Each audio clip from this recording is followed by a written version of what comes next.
About time for another Coach Life. The gang said they wanted a Jun T Coach Life. So here you go. Any freedom that you wish to get from within a system cannot come from within the same system. There's your Jun T. Now, yesterday was so powerful, so strange, it was just bizarre. I heard this one scribe walk by and say, when I was having a little moment on the corner of 22nd and Park, he said, y'all was laughing before I got here. Y'all was all laughing before I got here. And I was like, the hell? He wasn't talking to nobody. So apparently he was talking to me because I was the only one to hear him. What's the old riddle? If a tree falls in the forest and no one's around to hear it, did it make a sound? And the obvious answer is yes, but the real answer is no.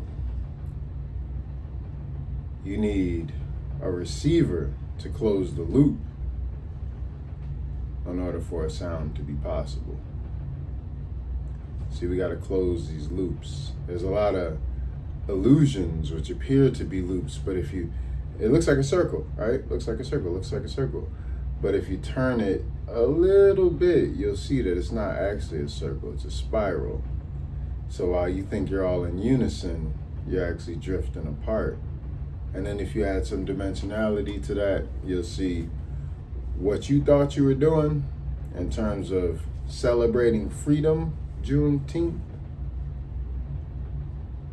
you was actually reinforcing slavery. It's gonna take, I would say, I could point you to 10 books you need to read before you even start talking about Juneteenth, but that's neither here nor there. What I do know about Juneteenth is that reparations were not only promised, but, well, yeah, let's just keep it at promised. Galveston, Texas, congratulations, slavery is over. Here's your 40 acres and a mule. Well, first of all, there was no internet. There was no, how did everyone know? How did we, we all free. Oh, really? Imagine that. 400 years of slavery, 300 plus at that point, just figuring it out, maybe more. And then one day, it's decided that you're free. So you've been enslaved all your life. Your family had, for generations, 400, before you even start talking about Juneteenth, just think about how long 400 years is. That 400-year block built America. Not only America, but let's stay focused. All right? So if you want to talk about Juneteenth and freedom, shout out to my youngins for propelling this conversation. But in order for us to have this conversation, you need to do a little research. You need to, I'm not talking, don't worry about the 10 books. Don't worry about going here. Just tap in with me right now. If you didn't hear anything, just listen to this. Do you know how long 400 years is? Do you know that America was built on the backs of enslaved people, land stolen from indigenous folks?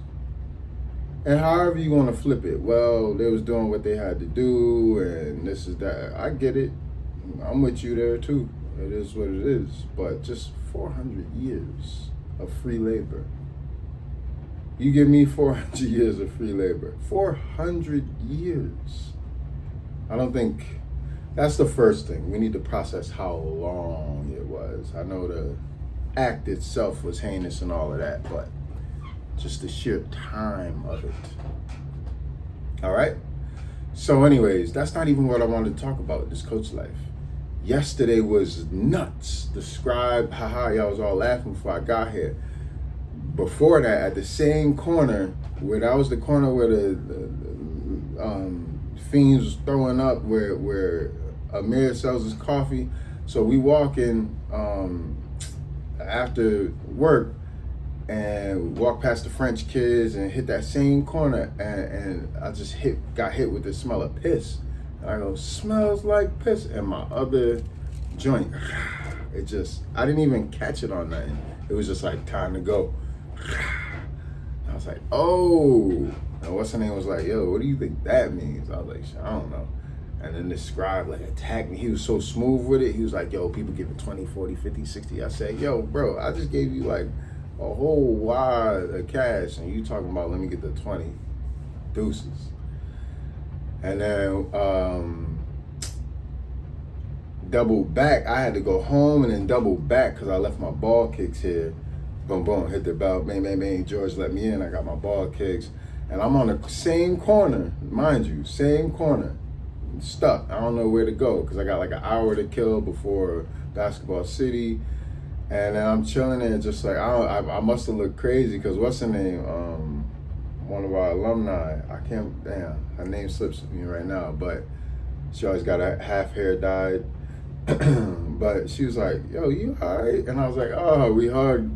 And we talked about life, and she working over there at one of these bars, and she was like, yo, have a good day. I was like, damn, she was like worried about me.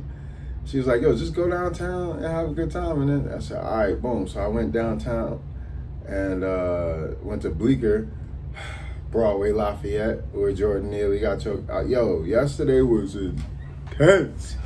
So I went there to kill some time, and I text Mo. I was like, yo, you said the game was at 8 or 7? Because I thought I was tripping. I was sure it was 8, but I thought I was tripping. And it was like 6:30. He was like, game at 7. I was like, oh man, I'm on my way. So instead of killing time, I was on the time crunch. You gotta warm up and stuff. 42 years old. Took the 6 to Bleecker, and then I took the F to for those that don't know, Broadway, Lafayette, and Bleecker is the same stop. Took the F to East Broadway and then walked through the projects to Basketball City, and we hooped. And it was 2 games, so 2 24-minute, black and blue, 2 24-minute halves. One game, 2 24-minute halves. Next game. And it was a lot of fun. I love Basketball City, and I love just the court and the good rocks. It's just fun to play. Met some new people. Ross and all of them was there, so it was a lot of fun. Wise, just a lot of love, man. Basketball is a beautiful thing. I don't know how to explain it, but it's a magical situation where you get to be as expressive as possible, but also there's an honor and you know, it varies. But took the train home, got home like 10:40, 11, ate a little something. At first I was like, damn, I'm gonna have to Uber. I don't have nothing to eat. And then I remember I still had brown macaroni salad. I was in there getting crazy. So soulful, love. Man, but yesterday was so powerful that I just wanted to share that. I don't know if y'all had such impactful days yesterday. Now, mind you, it didn't feel good except for the like basketball, but even that, like choking and drowning and you know, but it didn't feel like it was like, it was a lot to take. It was a little scary, but it was powerful. So I'm appreciative. All right. So that's my Jun T Nth yesterday, dynamic times coach life. All right. Ciao.